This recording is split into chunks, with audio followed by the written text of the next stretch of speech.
Genesis 1. In the beginning, God created the heavens and the earth. The earth was without form and void, and darkness was upon the face of the deep.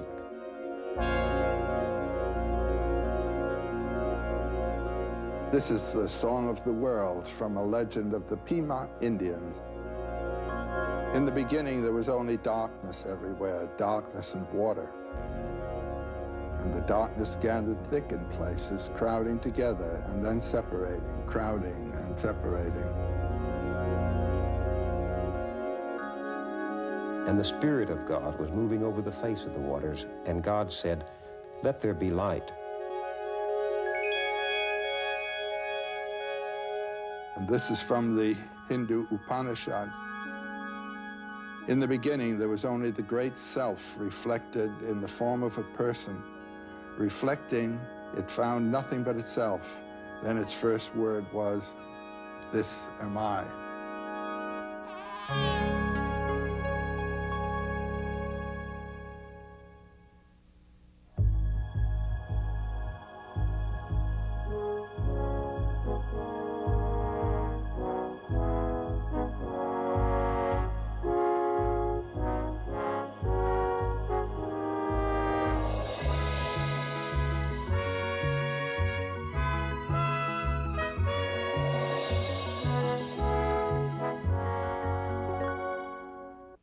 When Joseph Campbell was a little boy, his father took him to the Museum of Natural History in New York, and he was transfixed by the totem poles and masks.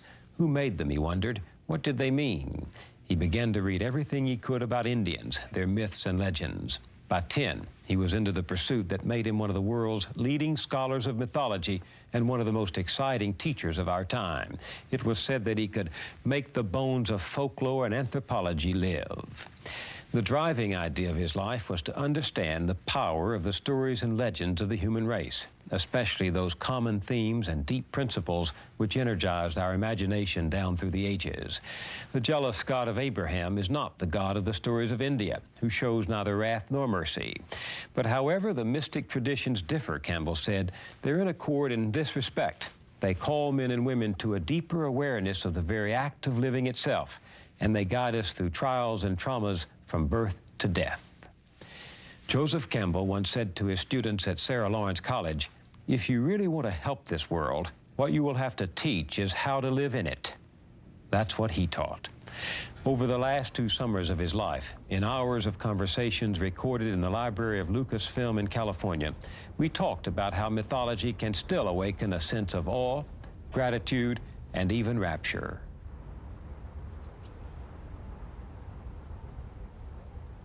Why myths? Why should we care about myths? What do they have to do with my life? Well, my first answer would be, well, go on, live your life. It's a good life. You don't need this. I don't believe in being interested in subjects because they're said to be important and interesting. I believe in being caught by it somehow or other. But you may find that with a proper introduction, this subject will catch you. And so what can it do for you when it does catch you?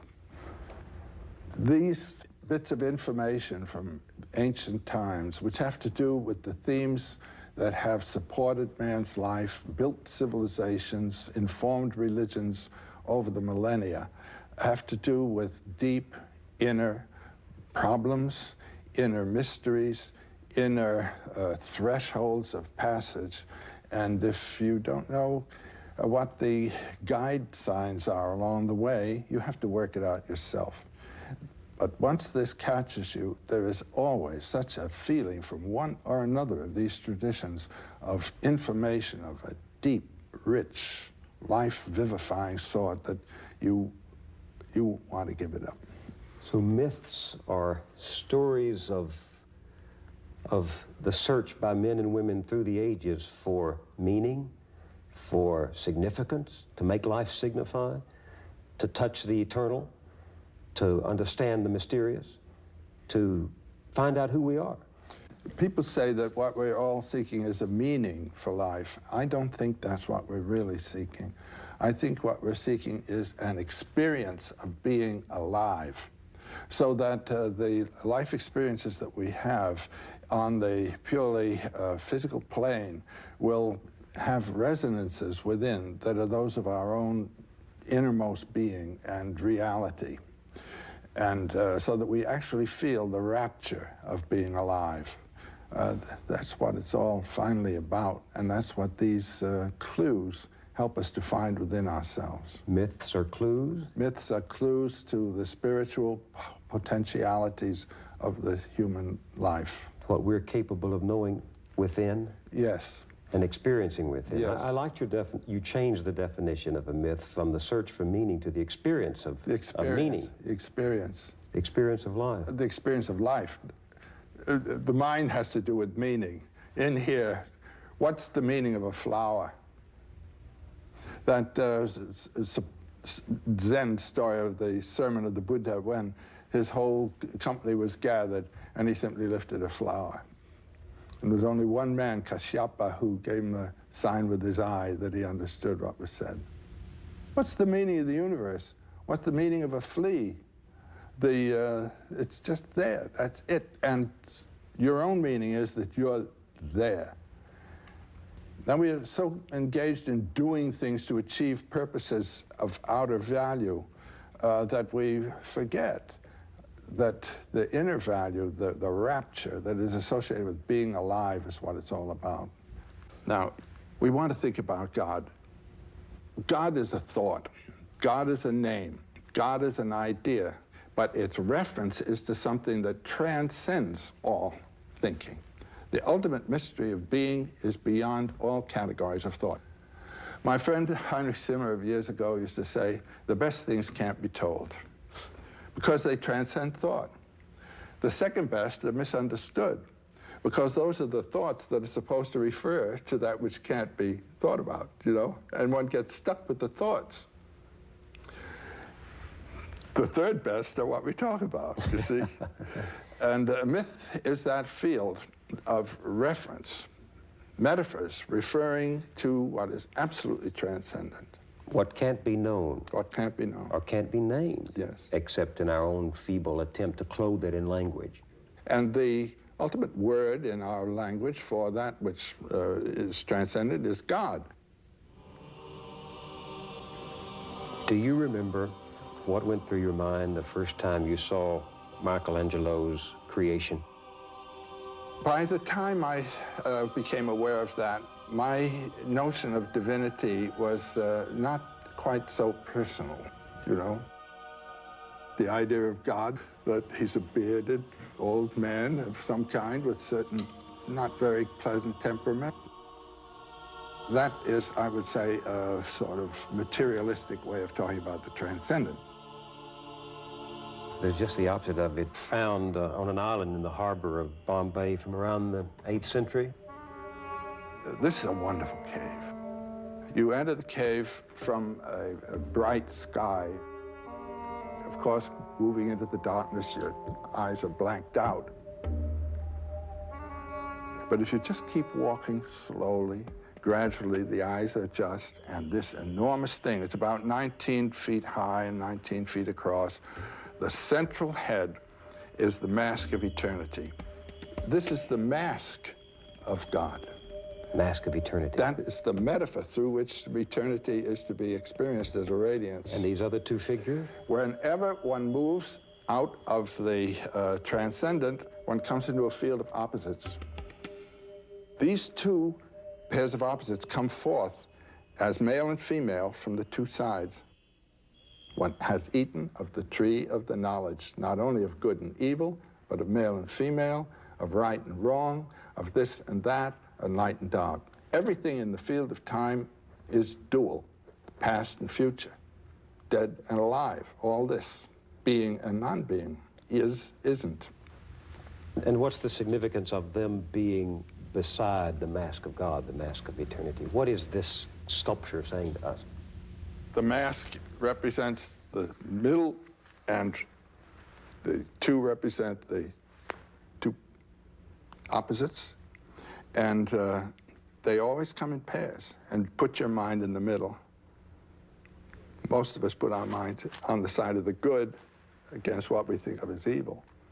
It was Heraclitus I think, who said, "For God, all things are good and right and just, but for man, some things are right and others are not." You're in the field of time when you're man. And one of the problems of life is to live in the realization of both terms. That's to say, I know the center, and I know that good and evil are simply temporal apparitions. Well, are some myths more or less true than others? They're true in different senses, do you see? Here's a whole mythology based on the insight that transcends duality. Ours is a mythology that's based on the insight of duality. And so our religion tends to be ethical in its accent. Sin and atonement, right and wrong. It started with a sin, you see. In other words, moving out of the mythological zone, the Garden of Paradise, where there is no time, and where men and women don't even know that they're different from each other. The two are just creatures. And God and man are practically the same. He walks in the cool of the evening in the garden where we are. And then they eat the apple, the knowledge of the pairs of opposites. And man and woman then cover their shame. They're different. God and man, they're different. Man in nature is against man. I once heard a wonderful lecture by Daisetsu Suzuki. You remember this wonderful old Zen philosopher who was over here? He was in his 90s. He started a lecture in Switzerland that I heard in Ascona. He stood up with his hands on his side and he said, "God against man, man against God, man against nature, nature against man, nature against God, God against nature. Very funny religion." Now, in the other mythologies, one puts oneself in accord with the world. If the world is a mixture of good and evil, you do not put yourself in accord with it. You identify with the good, and you fight against the evil. And this is a religious system which belongs to the Near East, following Zarathustra's time. It's in the biblical tradition, all the way in Christianity and Islam as well. This business of not being with nature, and we speak with sort of derogation of the nature religions. You see, with that fall in the garden, nature was regarded as corrupt. There's a myth for you that corrupts the whole world for us. And every spontaneous act is sinful because nature is corrupt and has to be corrected, must not be yielded to. You get a totally different civilization, a totally different way of living, according to your myth as to whether nature is fallen or whether nature is itself a manifestation of divinity, and the spirit being the revelation of the divinity that's inherent in nature. But don't you think that Americans, modern Americans, have rejected this idea, this Indian idea, this ancient idea of nature as revealing the divinity, because it would have kept us from achieving dominance over nature? Yeah, but that's the biblical condemnation of nature that they inherited from their own religion and brought with them. God is not in nature. God is separate from nature, and nature is not God. And this distinction between God and the world is not to be found in basic Hinduism or Buddhism either.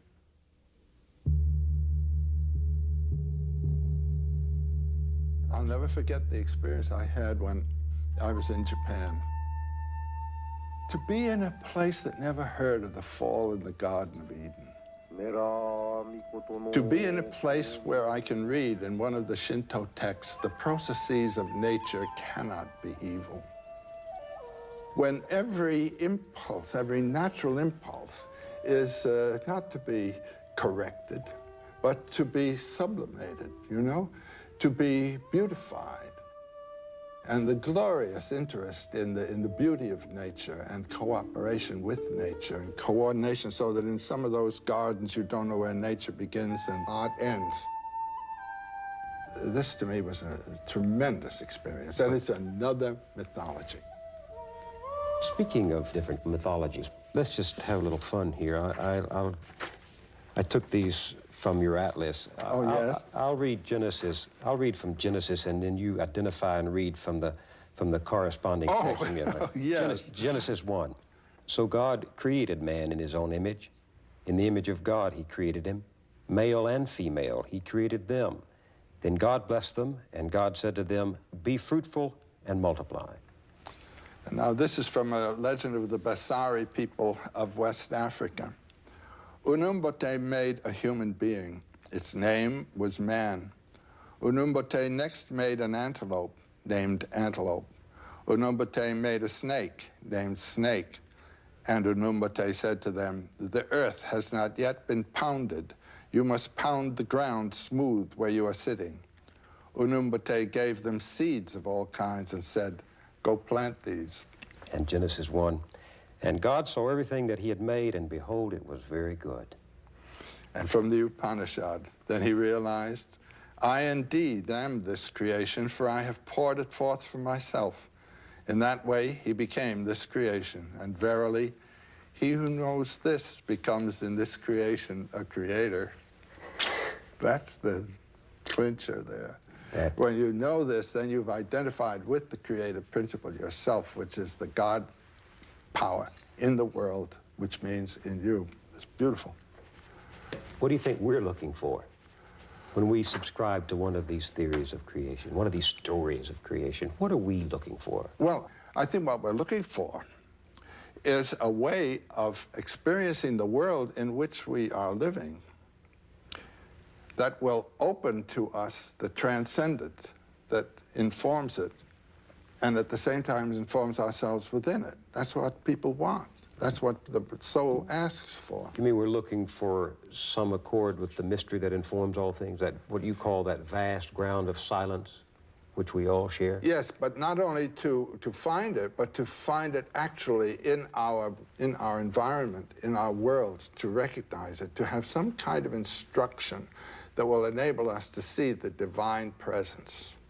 In the world and in us. And in India, this wonderful Anjali, this greeting, you know what that means? No. That's the greeting of prayer, isn't it? That's what we use for prayer. They greet you with that. That's greeting the God that's in you as you come in. These people are aware of the divine presence. When you enter an Indian home as a guest, you are a visiting deity, and you feel it by God, the way they treat you. It's something in the way of a hospitality that you don't get where you have simply one person and another person. It's a recognition of the identity. But weren't people who told these stories and believed them and acted on them asking far more simple questions, you know, who made the world? How was the world made? Why was the world made? Aren't these the questions that these creation stories are trying to address? No.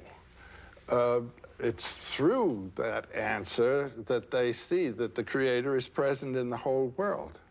Do you see what I mean? Mm-hmm. This story that we've just read, I see that I am this creation, says the God.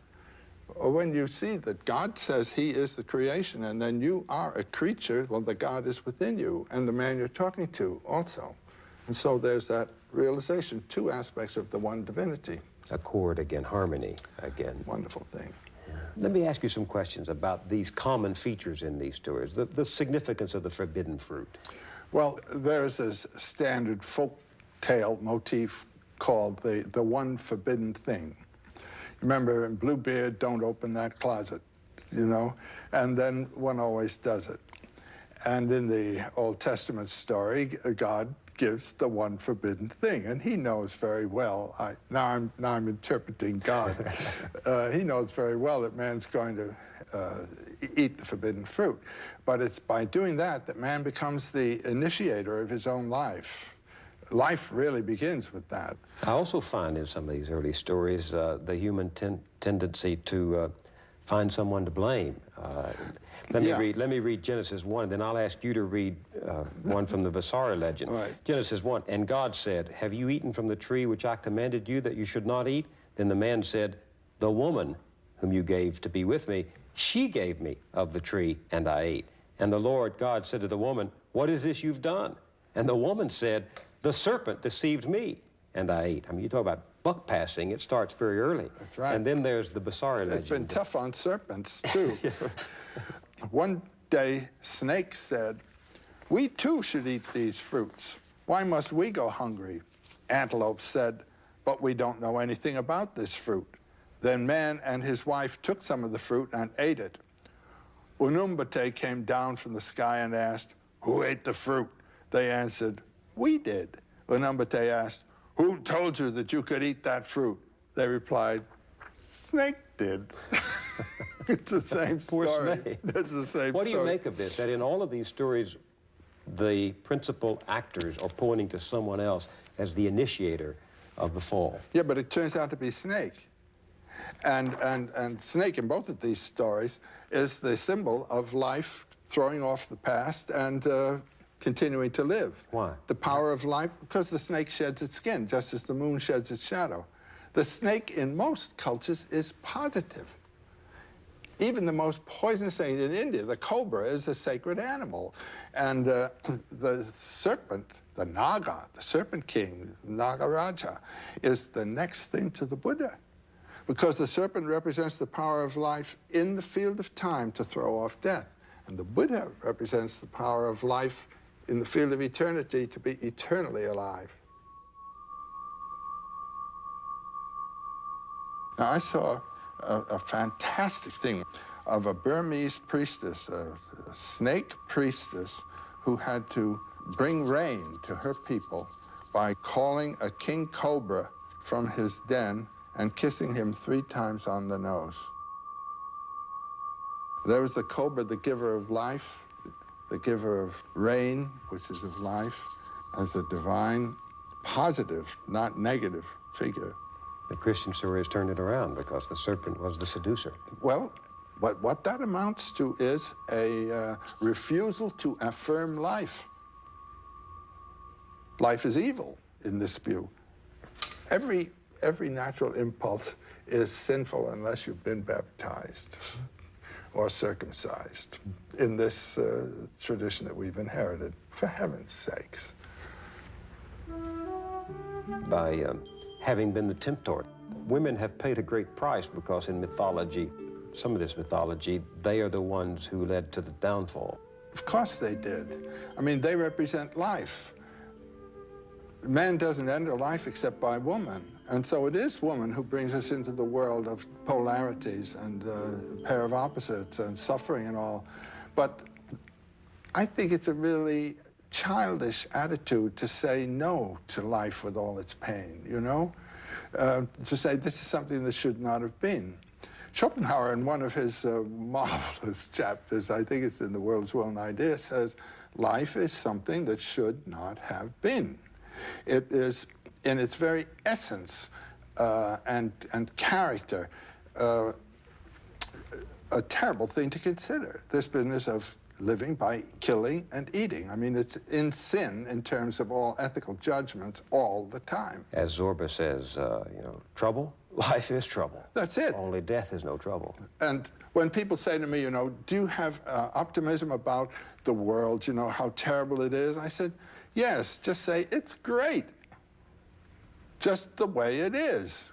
But doesn't that lead to a rather passive attitude in the face of evil, in the face of You wrong? participate in it. Whatever you do is evil for somebody. But explain that for the audience. I mean, you say yes to that which you... Well, when I was in India, there was a man whose name was Sri Krishna Menon, and his mystical name was Atmananda, and he was in Trivandrum, and I went to Trivandrum. And I had the wonderful privilege of sitting face to face with him as I'm sitting here with you. And the first thing he said to me is, "Do you have a question?" And because the teacher there always answers questions, he doesn't tell you anything, he answers. And I said, yes, I have a question. I said, since in Hindu thinking, all the universe is divine, is a manifestation of divinity itself, how could we say no to anything in the world? How could we say no to brutality, to stupidity, to vulgarity, to thoughtlessness? And he said, for you and me, you must say yes. Well, I learned from my friends who were students of his that that happened to have been the first question he asked his guru, and we had a wonderful talk for about an hour there on this theme of the affirmation of the world. And it confirmed me in a feeling I had had that who are we to judge? And it seems to me that this is one of the great teachings of Jesus. Well, I see now what you mean in one respect. In some classic Christian doctrine, the world is to be despised. Life is to be redeemed in the hereafter. It is heaven where our rewards come. And if you affirm that which you deplore, as you say, you're affirming the world, which is our eternity of the moment. That's what I would say. Eternity isn't some later time. Eternity isn't a long time. Eternity has nothing to do with time. Eternity is that dimension of here and now, which thinking in time cuts out. This is it. This is it. This is my... If you don't get it here, you won't get it anywhere. And the experience of eternity right here and now is the function of life. There's a wonderful formula that the Buddhists have for the bodhisattva. The bodhisattva, the one whose being, sattva, is illumination, bodhi, who realizes his identity with eternity and at the same time his participation in time. And the attitude is not to withdraw from the world when you realize how horrible it is, but to realize that this horror is simply the foreground of a wonder. And come back and participate in it. All life is sorrowful, is the first Buddhist saying, and it is. It wouldn't be life if there were not temporality involved, which is sorrow, loss, loss, loss. That's a pessimistic note. Well, I mean, you gotta say yes to it and say it's great this way. I mean, this is the way God intended it. You don't really believe that? But this is the way it is. And I don't believe anybody intended it, but this is the way it is. And Joyce's wonderful line, you know, history is a nightmare from which I'm trying to awake. And the way to awake from it is not to be afraid and to recognize, as I did in my conversation with that Hindu guru or teacher that I told you of, that all of this as it is as it has to be, and it is a manifestation of the eternal presence in the world. The end of things always is painful. Pain is part of there being a world at all. But if one accepted that isn't the ultimate conclusion, to say, well, I won't try to reform any laws or fight any battles or... I didn't say that. Isn't the logical... Couldn't one draw that, though, the philosophy of nihilism? Well, that's not the necessary thing to draw. You could say, I will participate in this row, and I will join the army, and I will go to war. I'll do the best I can. I will participate in the game. It's a wonderful, wonderful opera, except that it hurts. And that wonderful Irish saying, you know, is this a private fight or can anybody get into it? This is the way life is. And the hero is the one who can participate in it decently, in the way of nature, not in the way of personal rancor, revenge, or anything of the kind. Let me tell you one story here of a samurai warrior, a Japanese warrior, who had the duty to avenge the murder of his overlord. And he actually, after some time, found and cornered the man who had murdered his overlord. And he was about to deal with him with his samurai sword when this man in the corner, in a passion of terror, spat in his face. And the samurai sheathed the sword and walked away. Why did he do that? Why? Because he was made angry, and if he had killed that man then, it would have been a personal act. It was another kind of act. That's what he had come to do. Let me tell you what happens to me when I read these stories, no matter the culture of their origin.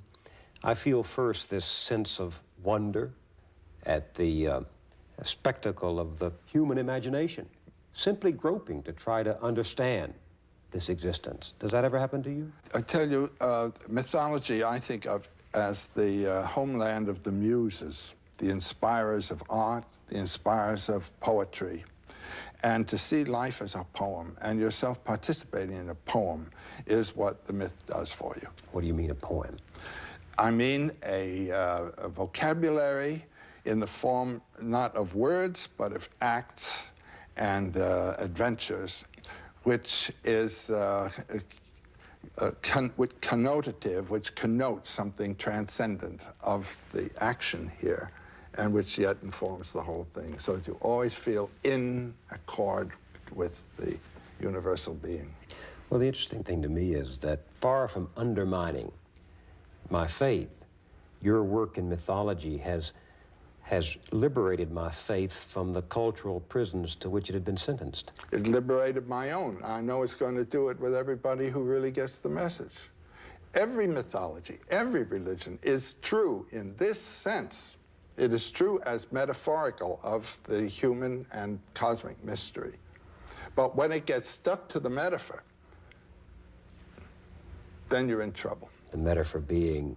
Well, Jesus ascended to heaven. The story is he ascended bodily to heaven. The story is that his mother, still alive, asleep, ascended to heaven. So this is metaphorical of something. You don't have to throw it away. All you have to find is what it's saying.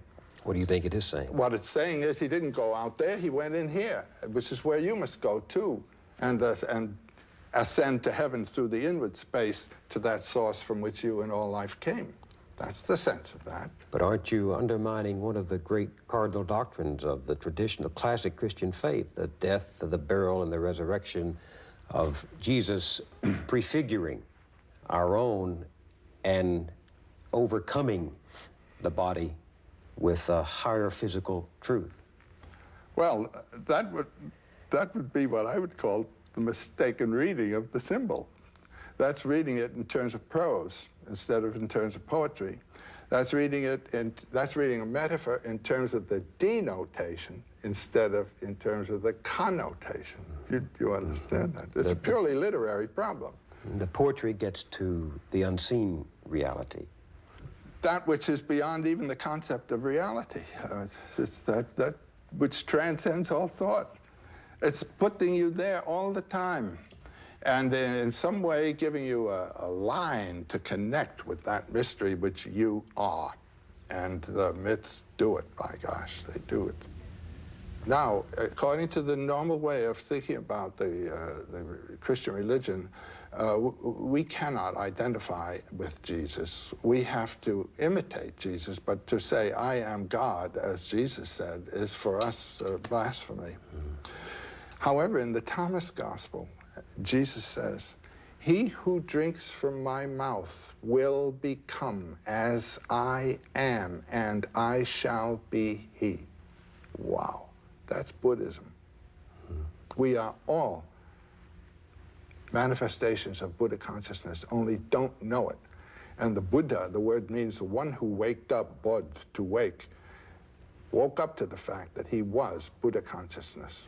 And we are all to do that.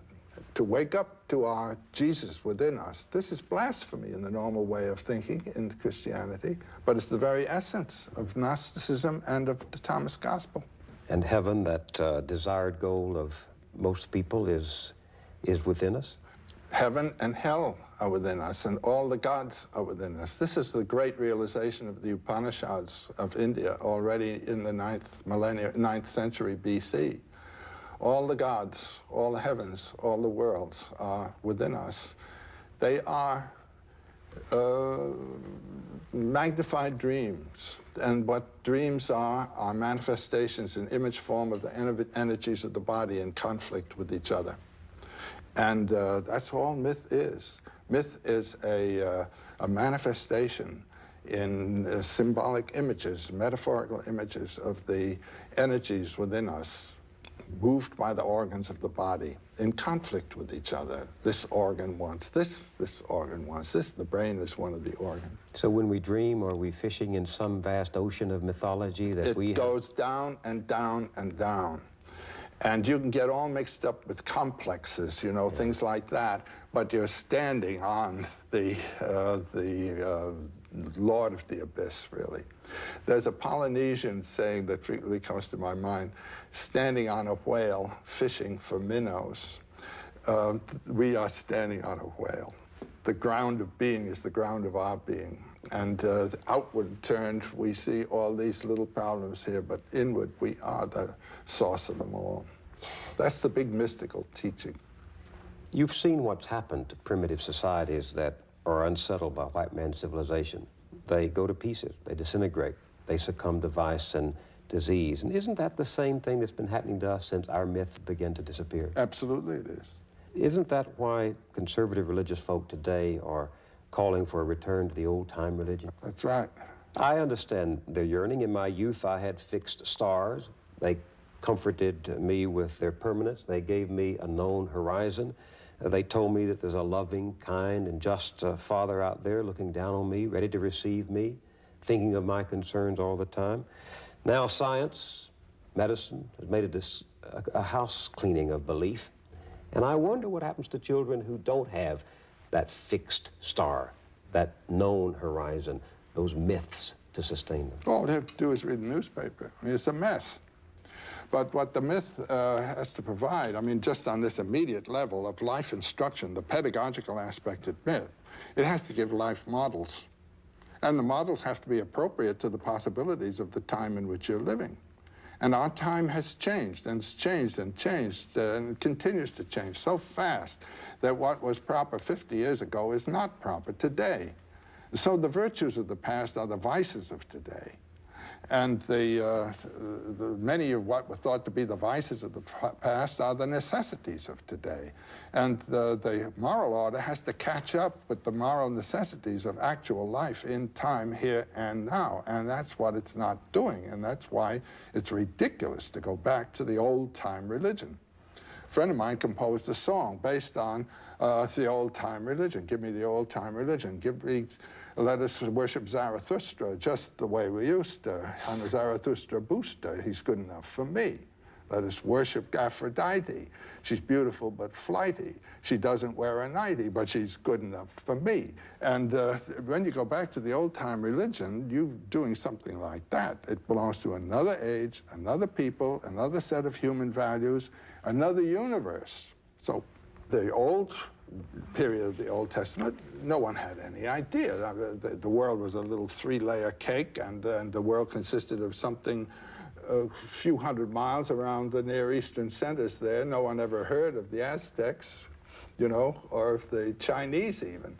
And so those whole peoples were not considered even as part of the problem to be dealt with. The world changes, then the religion has to be transformed. But it seems to me that is what we are in fact doing. That's in fact what we better do.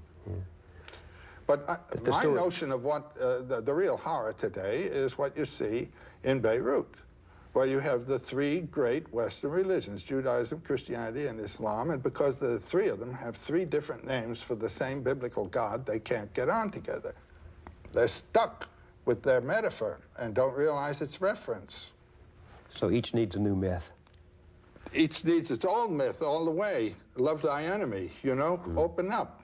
Don't judge. Given what you know about human beings, is it conceivable to you that there is a point of wisdom beyond the conflicts of truth and illusion by which our lives can be put back together again, that we can develop new models? It's in the religions. All religions are true for their time. If you can find what the truth is and separate it from the temporal inflection, just bring your same old religion into a new set of metaphors, and you've got it. Do you see some new metaphors emerging in the modern medium for the old universal truths that you've talked about, the old story? Well, I think that the Star Wars is a valid mythological perspective, and the problem of is the machine, and the state is the machine. Is the machine going to crush humanity or serve humanity? And humanity comes not from the machine, but from the heart.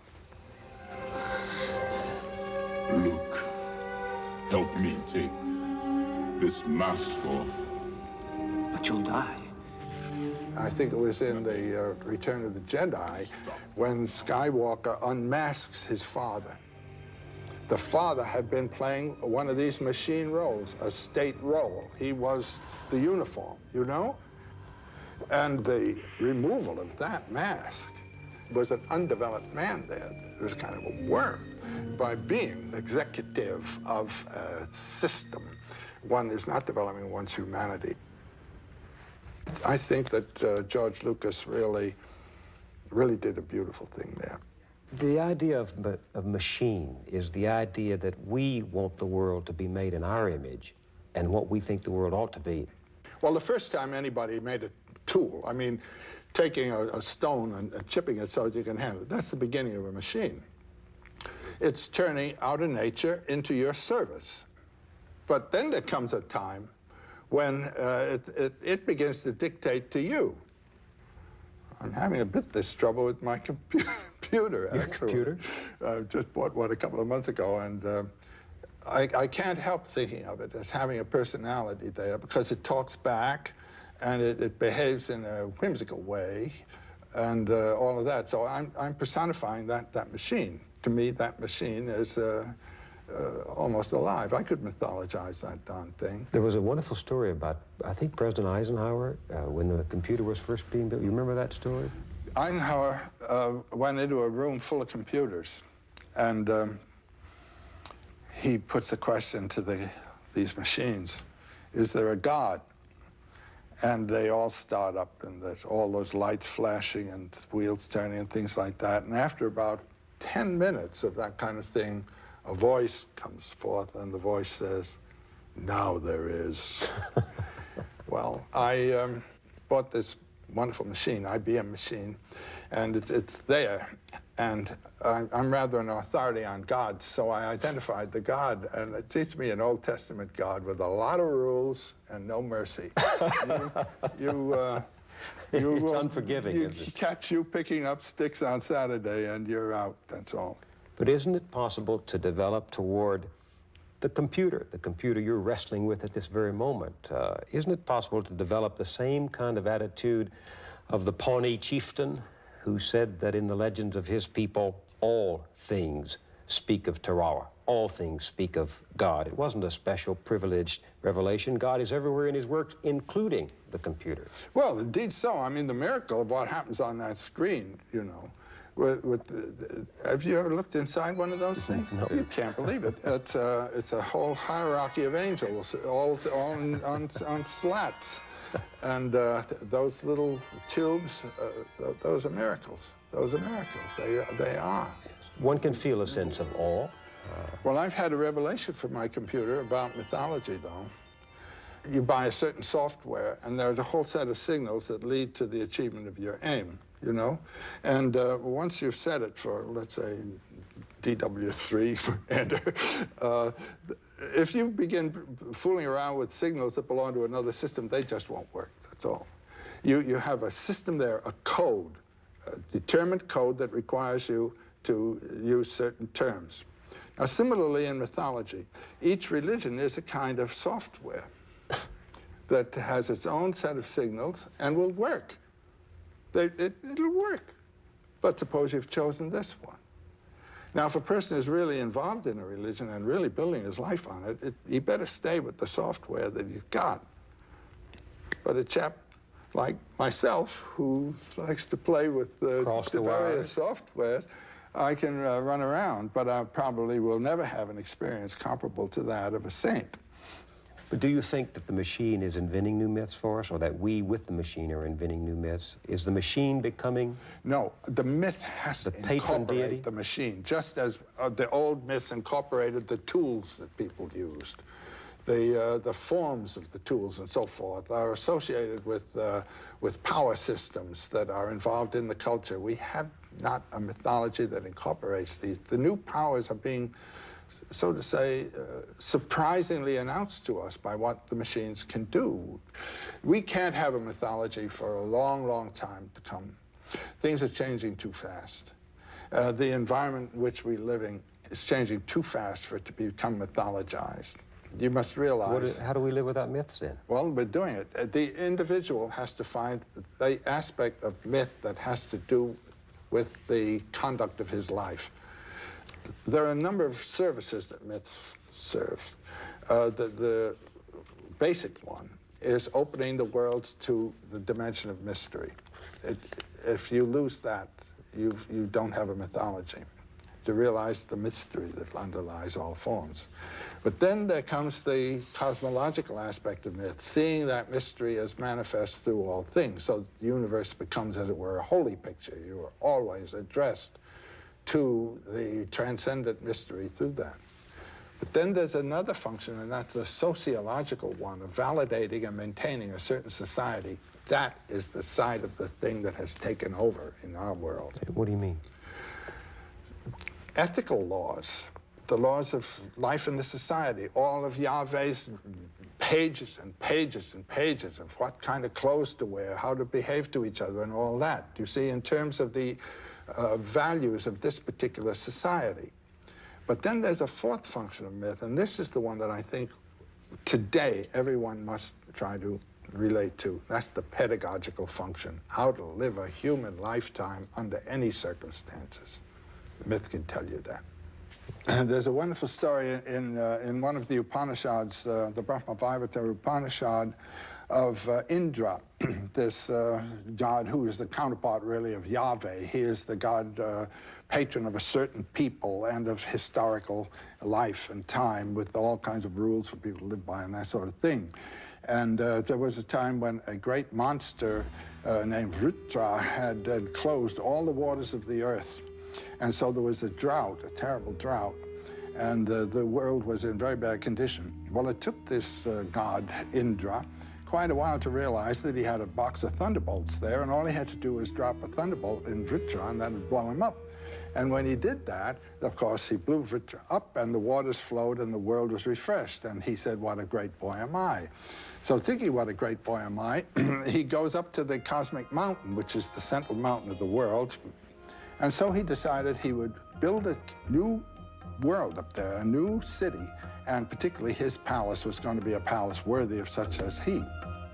So he calls Vishvakarman, the main carpenter of the gods, and gives him the assignment to build this palace. So Vishvakarman goes to work, and in very quick order, he gets the palace into pretty good condition, and Indra comes. But every time Indra arrived, he had bigger ideas about how big and grandiose the palace should be. Until finally, Vishvakarman said, my gosh, he said, we're both immortal, and there's no end to his desires. I'm caught for life. So he decided to go to Brahma, known as the creator, and complain. Well, now Brahma sits on a lotus. This is the symbol of divine energy and divine grace. And the lotus grows from the navel of Vishnu, who is the sleeping god whose dream is the universe. So here's Brahma on his lotus, and Vishvakarman comes to the edge of the great lotus pond of the universe, and down he tells his story. Brahma says, you go home. He says, I'll fix this up. So next morning, at the gate of the palace that's being built, there appears a beautiful blue-black boy with a lot of children around him, just in admiration of his beauty. So in comes the boy. And Indra on his throne, he's the king god. He says, young man, welcome. And what brings you to my palace? Well, says the boy with a voice like thunder rolling on the horizon, I've been told that you're building such a palace as no Indra before you ever built. And he said, I've surveyed the grounds and looked things over. It seems this is quite true. No Indra before you has ever built such a palace. Well, Indra says, Indra's before me, young man. What are you talking about? The boy says, Indra's before you? He says, I have seen them come and go, come and go. He said, just think. Vishnu sleeps in the cosmic ocean. The lotus of a universe grows from his navel. On there sits Brahma, the creator. Brahma opens his eyes, a world comes into being. Governed by an Indra, closes his eyes, the world goes out of being. Opens his eyes, the world comes into being. Closes his eyes, and the life of a Brahma is 432,000 years, and he dies. The lotus goes back, another lotus, another Brahma. And then think of the galaxies beyond galaxies in infinite space, each a lotus, with the Brahma sitting on it, opening his eyes, closing his eyes with Indras. There may be wise men in your court who would volunteer to count the drops of water in the oceans of the world or the grains of sand on the beaches, but no one would count those Brahmas, let alone those Indras. And while he's talking, there comes in parade across the floor of the palace an army of ants in perfect range. And the boy laughs when he sees them. And Indra's hair goes up and he says to the boy, "Why do you laugh?" And the boy says, "Don't ask unless you are willing to be hurt." And Indra says, "I ask, teach."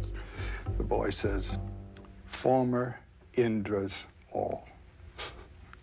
Through many lifetimes they rise from the lowest conditions spiritually to highest illumination.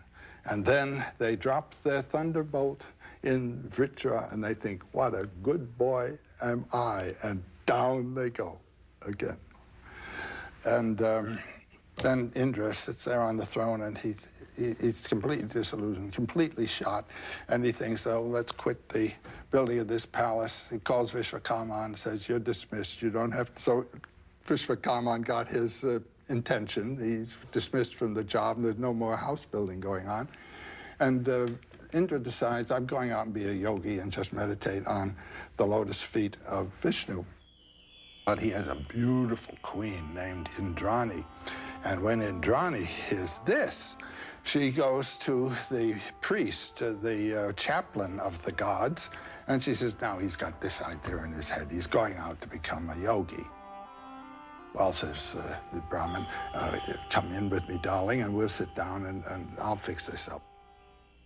So he talks to Indra. They come in, they sit down before the king's throne, and he tells him, "Now, I wrote a book for you some years ago on the art of politics. You are in the position of the king. You are the position of the king of gods. You are manifestation of the mystery of Brahman in the field of time. This is a high privilege. Appreciate it, honor it, and deal with life as though you were what you really are."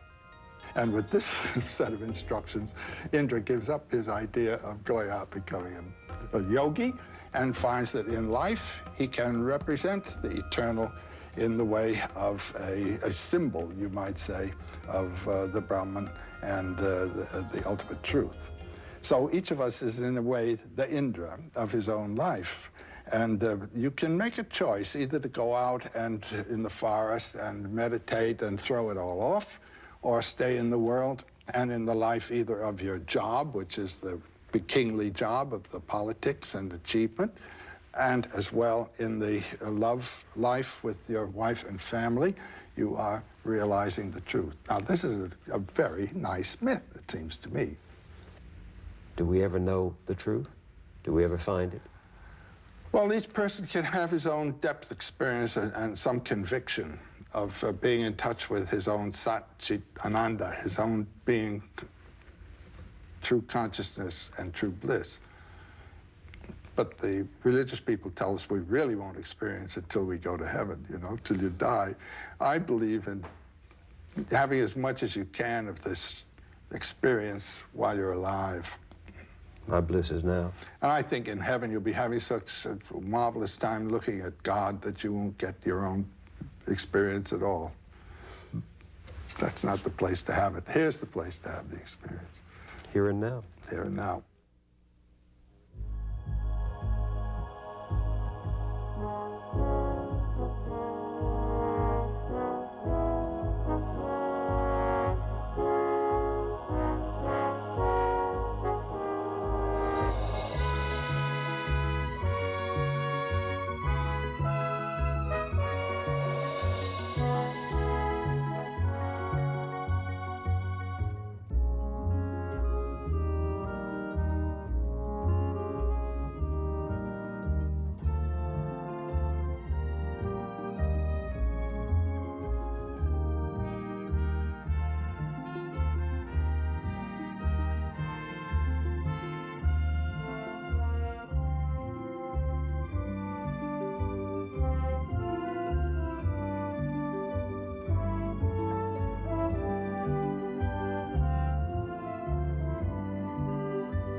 This program was made possible by a grant from the Corporation for Public Broadcasting and by this station and other public television stations.